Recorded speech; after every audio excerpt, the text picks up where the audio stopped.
Garfield's Scare Scavenger Hunt, or gssh for short, is a game released in 2002 with one sequel that many of you may have played as a kid. It's not too famous nowadays, however, and today I'm here to explain the iceberg of the game to you guys. This was made in the gssh speedrunning Discord, which is probably the only active community about the game in the whole internet, so if you want to join, the invite will be in the description. Also, I would like to especially thank all of these users because they are the main people to help creating the iceberg and are the most active in the community. Now let's hop into it.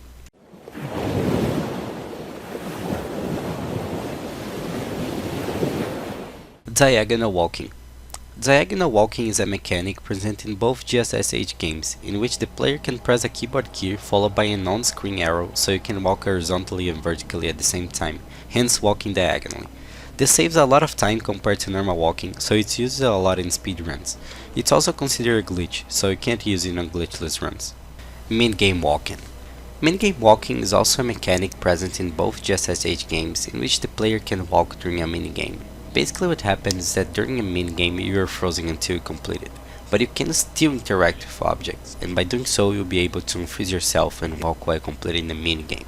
There are many examples in which this is useful for speedrunning, but there is especially one in gssh1 that is extremely important. This is called Music Walk, and you literally walk half of the map during this minigame alone. This saves big amount of time for the run, and it's also very difficult to do since you can't see anything. This was discovered by Kong in April 2020. Clicking things through walls. This one is pretty straightforward. Basically there are some objects, minigames and interactions that can be activated through the walls. There are many examples of this glitch in both games, like this one in gssh2 or this one in gssh1. But there is one in particular that is extremely useful in speedruns and is known by red key skip. For this one you can click through the wall to get to the safe minigame, which otherwise would only be accessible by getting the red key and opening the door, taking a lot of time. Book RNG.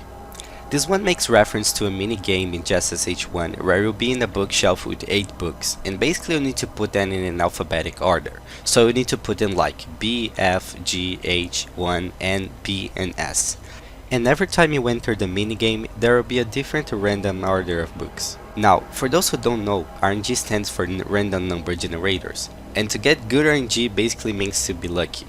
In the gssh1 speedrun, if you don't get good RNG in the books, the run is simply dead, because you need to waste a lot of time arranging the books.